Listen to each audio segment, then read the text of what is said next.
Grâce à Ève Ruggieri, chaque dimanche, la musique adoucit les cœurs. Alors à tout de suite.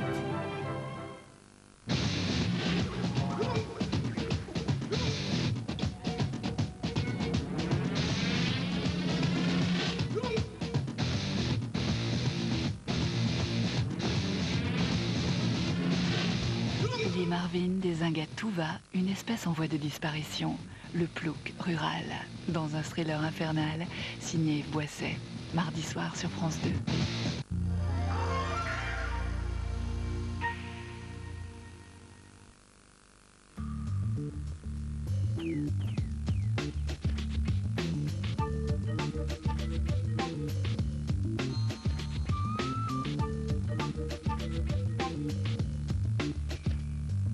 Mercedes classé design jusqu'au 31 mars.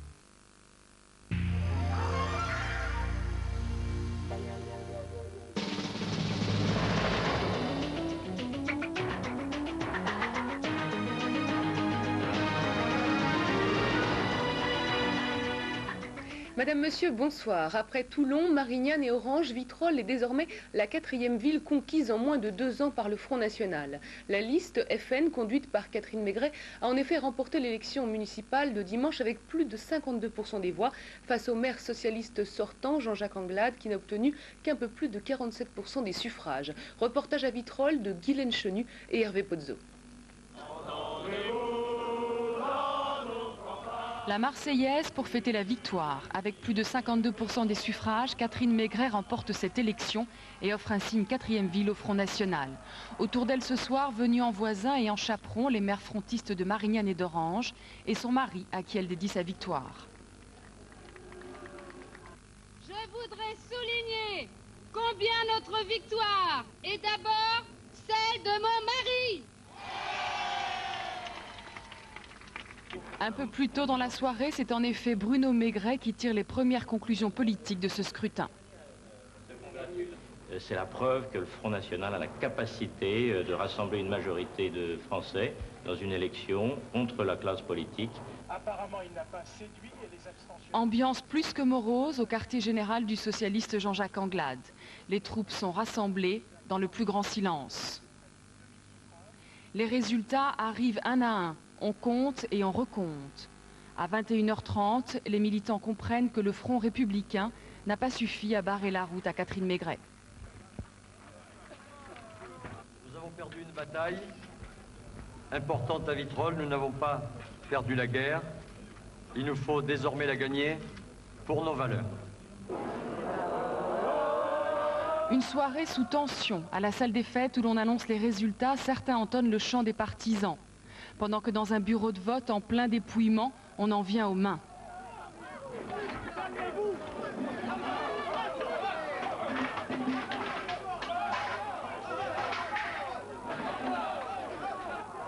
Devant la permanence du Front National, des jeunes jettent des pierres.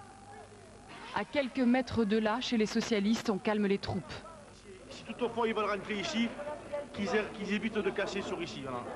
Et dans un hôtel aux portes de Vitrolles, le Front National est le seul à faire la fête ce soir. Je vous rappelle que 2 agents municipaux de Vitrolles ont été renversés par un véhicule peu avant la fermeture des bureaux de vote. Les 3 occupants ont été placés en garde à vue. Selon les témoins, la voiture aurait volontairement renversé la moto sur laquelle se trouvaient les 2 agents. Les policiers auraient retrouvé dans le coffre une batte de baseball ainsi qu'une hache et une pelle. On retrouve maintenant Mickaël Darmon en direct de Vitrolles. Alors Mickaël, on peut faire une première analyse de cette victoire du Front National et tout d'abord parler de l'échec du Front républicain. Oui, tout à fait. C'est effectivement la première leçon à tirer de cette élection, c'est l'échec de ce Front républicain.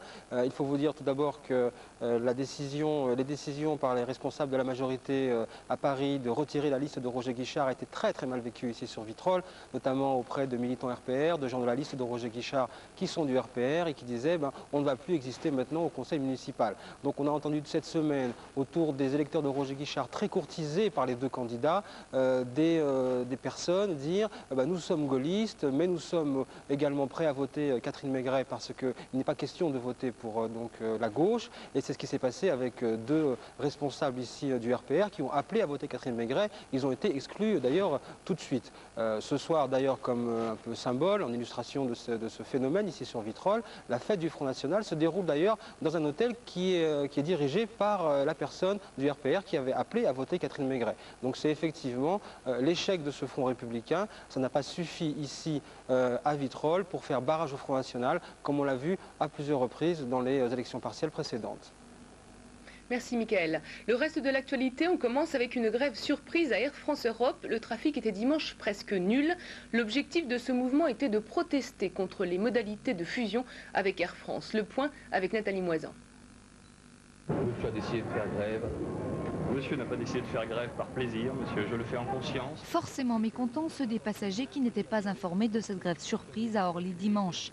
En tout, 110 vols annulés, un week-end de départ en vacances.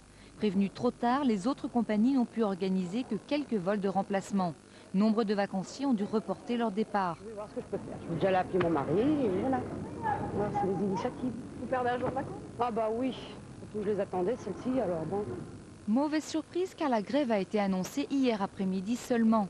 Avec le changement de statut d'Air Inter-Europe, les syndicats ne sont plus obligés de déposer un préavis de 5 jours. La compagnie n'est plus considérée comme un service public. Pour les pilotes, c'était l'occasion de dénoncer à nouveau les conditions de la fusion avec Air France, notamment l'alignement de leur statut sur celui de leurs collègues, moins payés, et l'absence de négociation avec la direction. On va vers quelque chose à 1 mois et demi de l'événement sans savoir de quoi il s'agit et sans être associé à l'élaboration des conditions futures de l'emploi, quelle qu'elle soit. Pour la direction d'Air Inter-Europe, pas question de modifier ce qui est prévu, une direction qui avait décidé d'annuler tous ses vols en réaction. Mais dès lundi, le trafic reprendra normalement. Si les bus circulaient à nouveau dimanche à Montpellier et à Aix-en-Provence, la grève des transports urbains a été reconduite dans de nombreuses villes de province. Engagées le 28 janvier, les négociations sur la retraite à 55 ans et la semaine de 35 heures sont toujours au point mort. À Marseille, un service de substitution de bus devrait être mis en place dès lundi. En Équateur, une solution a été trouvée pour mettre fin à la crise constitutionnelle. La vice-présidente Rosalia Arteaga a en effet reçu le soutien de l'armée et elle succède provisoirement au président Bucaram, destitué jeudi pour cause de défiance mentale. Retour en France, plus précisément à Cannes, où s'est ouvert dimanche le Milia, un salon du multimédia. Un rendez-vous qui attire chaque année de plus en plus de passionnés du virtuel. Reportage Jean-Claude Alanic et Michel Giannoulatos. Images virtuelles, images réelles, avec le multimédia, tout devient possible. D'un clic de souris, votre ordinateur se transforme en salle de bal du temps de la splendeur de Vienne, avec, grâce à une image reconstituée en 3D, l'illusion parfaite du mouvement. 3D, ça veut dire quoi? Tous les enfants le savent. Les 3 dimensions, c'est quand c'est en relief. C'est comme si on y était. L'événement majeur de ce salon, c'est Découverte, la première encyclopédie complète en 3D. Les images sont saisissantes. Regardez cette scène impressionnante qui reconstitue un des épisodes de la guerre de 100 ans, l'attaque en 1204 du château Gaillard de Jean Santerre par le roi Philippe Auguste. Cette réalisation 100% française, qui sera bientôt vendue aux Américains et aux Japonais, propose également une visite guidée dans une villa virtuelle de Pompéi. À partir d'images historiques de la maison, on a reconstruit complètement cette maison et vous pouvez vous déplacer, marcher à travers les pièces, ouvrir les portes, aller voir les fresques. Et la 3D recalcule au fur et à mesure que vous vous déplacez l'ensemble de la maison. Une véritable prouesse technologique qui permet de revivre tous les grands événements de l'histoire comme si vous y étiez, ou de visiter le tombeau de Néfertari comme si vous étiez un pilleur de tombes. Du ski, pour finir ce journal, la Française Leila Picard a terminé 3e du slalom géant à Sestrières. L'unique fille du clan Picard, âgée de 26 ans, a longtemps été considérée comme dilettante par ses entraîneurs. Dimanche, elle s'est immiscée brillamment sur le podium de ces championnats du monde.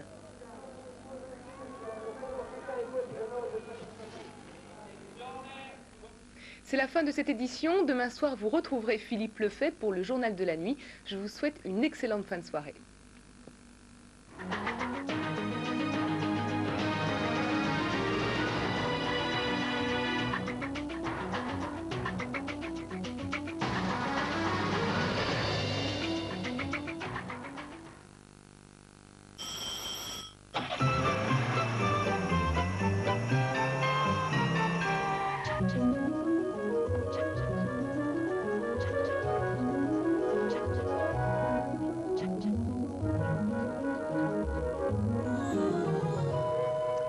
messieurs, bonsoir. Ça se dégrade. Notre anticyclone montre quelques signes de faiblesse par le nord et ainsi, les perturbations atlantiques vont pouvoir passer. Résultat, demain, la journée débutera sous un ciel gris et pluvieux sur la Bretagne, la Normandie et jusqu'au Pas-de-Calais avec du vent de sud-ouest à 70 km à l'heure.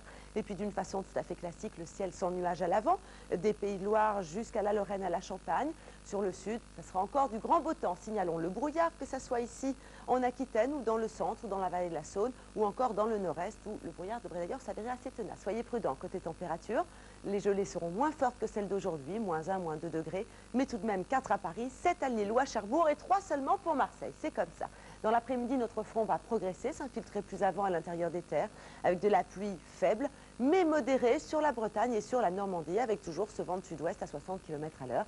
Ailleurs, il s'agira d'un dégradé nuageux jusqu'aux régions méditerranéennes, où là, le soleil devrait rayonner, avec toutefois un petit peu de vent en bordure des côtes. Les températures seront stationnaires par rapport à celles d'aujourd'hui, avec encore 12 degrés à Paris, c'est très bien payé, 13 degrés à Strasbourg, 16 autour de la Méditerranée, un maximum de 18 au pied des Pyrénées, ou encore en Corse. Le temps sur l'Europe, si vous devez voyager, avec du soleil en Afrique du Nord, en Espagne ou encore en Italie, avec 15 degrés à Rome, des petits cumulus ici sur Athènes, mais sans importance, et puis de la pluie de Dublin jusqu'à Varsovie avec 8 degrés. Demain, nous serons lundi, le 10 février, nous embrasserons très fort les Arnaud, nous gagnerons 3 minutes de soleil. Il me reste à vous souhaiter à tous une excellente fin de soirée. À très bientôt. Merci, au revoir.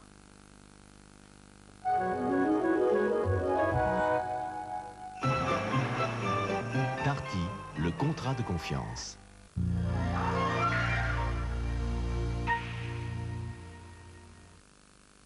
Halte aux impayés. Vérifiez la santé financière de vos clients et fournisseurs. Par Minitel 3617 Vérif.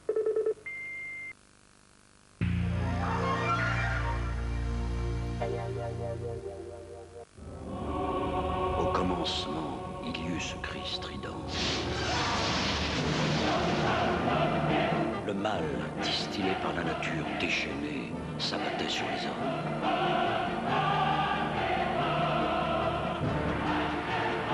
Pour exorciser leurs fantasmes, ils dansaient l'apocalypse en un rituel obsessionnel et tribal. Alors, pour terrasser l'ange noir venu des ténèbres, un archange inventait la musique comme une ultime victoire du bien sur le mal. Tel un vol d'albatros, annonciateur d'Éden, venez célébrer les 12e victoires de la musique avec Michel Drucker et Charles Aznavour, lundi soir sur France 2. Mesdames, Messieurs, bonsoir. C'était le 20 décembre dernier. Tout ce que la capitale comptait de mélomanes et de journalistes spécialisés s'était rendu en l'église Saint-Eustache où l'on donnait le magnifique Stabat Mater de Gioacchino Rossini. Et l'histoire de la composition, de l'écriture de cette œuvre est tout à fait intéressante parce qu'elle fut lente, complexe et compliquée. Pourquoi? Parce qu'en 1829, Rossini avait 37 ans. Et brusquement, il décidait de cesser de composer. Il ne voulait plus jamais, disait-il, écrire une seule note de musique. Alors vous imaginez le bruit que ça allait créer dans le monde de la musique, pas seulement à Paris, mais en Italie, pas seulement en France, mais à l'étranger. Et pourquoi décidait-il d'arrêter? Parce qu'il n'avait pas supporté l'échec de ce qui serait son dernier opéra, Guillaume Tell. Or, il se trouve que, je crois, 2 ans plus tard, lors d'un voyage touristique en Espagne avec l'un de ses amis, un banquier qui s'appelait Aguado, Rossini allait rencontrer un prélat assez autoritaire qui lui commanderait une œuvre religieuse destinée à être représentée lors d'un vendredi saint. Rossini essaierait bien de refuser la commande, mais finalement, il devait s'y résigner. De retour à Paris, il commençait sans grand enthousiasme l'écriture de ce Stabat Mater. Et alors qu'il terminait le numéro 6, il était tombé malade et c'était l'un de ses amis, le directeur du théâtre des Italiens, Giovanni Tadolini, qui allait voler à son secours et terminer le Stabat Mater. Alors, comme on peut l'imaginer, dans la lettre qui accompagnait l'envoi de son manuscrit au prélat espagnol, évidemment, Rossini disait qu'il ne voulait que cette œuvre ne soit représentée qu'une seule et unique fois, sachant qu'elle n'était qu'à moitié de lui. Ce que le prélat ferait, l'œuvre serait effectivement représentée un vendredi saint, mais quelques années plus tard, en 1837, le prélat mourait, ses exécuteurs testamentaires vendaient le manuscrit à un éditeur parisien, lequel, se disant qu'il allait là créer l'événement, voulait le publier. Gioacchino Rossini averti s'y opposait, a tenté un procès à l'éditeur, le gagnait, et finalement, parce que le tout Paris en avait parlé, se remettait à l'écriture et achevait son Stabat Mater. Alors il y aurait, je crois, une ou deux petites auditions dans des salons, et enfin, en 1942, le Stabat Mater de Rossini était créé et remportait un immense succès. Vous allez comprendre pourquoi. Parce que, évidemment, c'est une œuvre religieuse, mais c'est aussi écrit dans la manière très lyrique de Rossini. C'est presque un opéra, pas tout à fait, mais c'est magnifique, et la distribution est prestigieuse, puisque vous allez retrouver Michel Lagrange, Delphine Edan, Daniel Galvez Valero, Jean-Philippe Courtis, l'Orchestre Philharmonique de Radio France et Myung-Whun Chung à la direction. Bref, ce sont des moments tout à fait délicieux que je me réjouis de partager avec vous.